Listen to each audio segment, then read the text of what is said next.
Di balik kemegahan dan keanggunan Menara Kudus, terdapat satu cerita yang cukup menarik untuk disimak.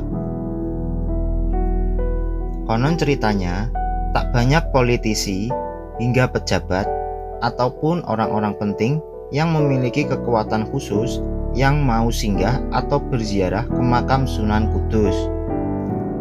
Masyarakat luas meyakini cerita rakyat yang sudah ada sejak zaman dulu bahwa Sunan Kudus telah memasang rajah Kalacakra di gerbang pintu masuk menuju Masjid Menara Kudus. Rajah itu konon mampu melemahkan semua kekuatan atau daya linui dari seseorang.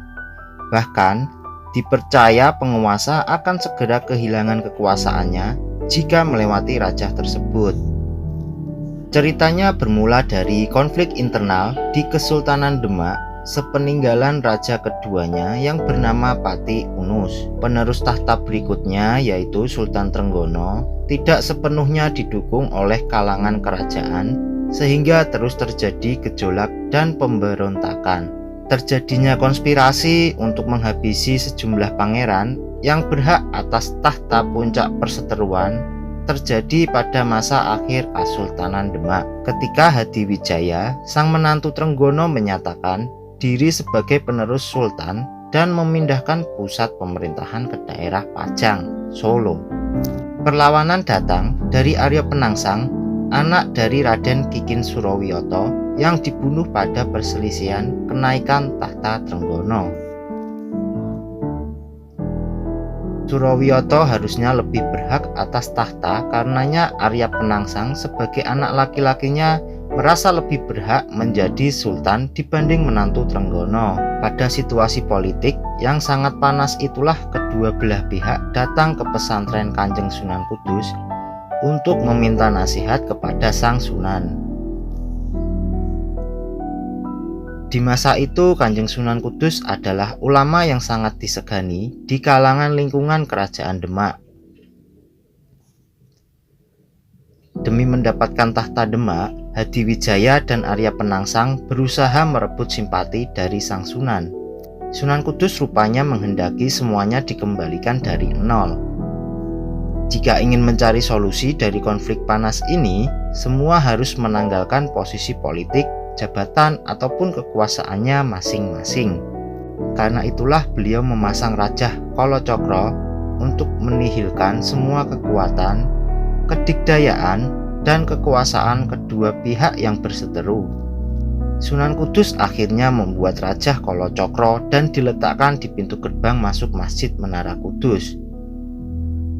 Jadi, siapapun yang melewati akan kehilangan kadikdayan dan diharapkan Hadiwijayalah yang melewati rajah itu. Ternyata sangat disayangkan, justru Arya Penangsanglah yang lalai dan melewati gerbang tersebut.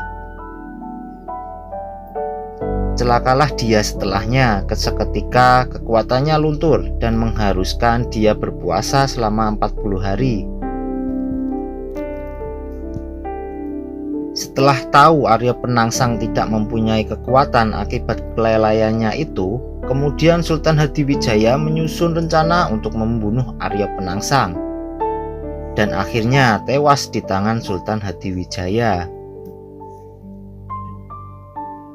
Nah, hingga saat ini cerita itu masih terus berkembang, dilestarikan dan dikukuhkan oleh masyarakat dan sesepuh di kota Kudus.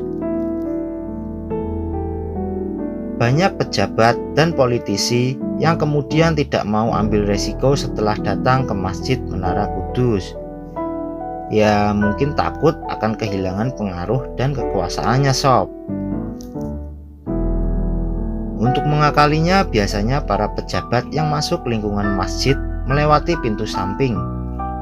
Apalagi mereka tidak tahu di pintu yang mana dulu Sunan Kudus memasang doa saktinya itu. Kabarnya Sunan Kudus sengaja memasang rajah tersebut agar siapapun yang datang ke kawasan masjid dapat menanggalkan segala kepentingan duniawinya, termasuk segala urusan terkait kekuasaan dan jabatan, sehingga memfokuskan diri pada hubungan spiritualnya dengan Sang Maha Pencipta, yaitu Gusti Allah Ta'ala. Maka jika hendak ke Menara Kudus, niatnya janganlah hanya untuk mampir. Seyogyanya, niatkanlah untuk bersilaturahim, berziarah, beribadah, dan jangan ada kepentingan politik di dalamnya.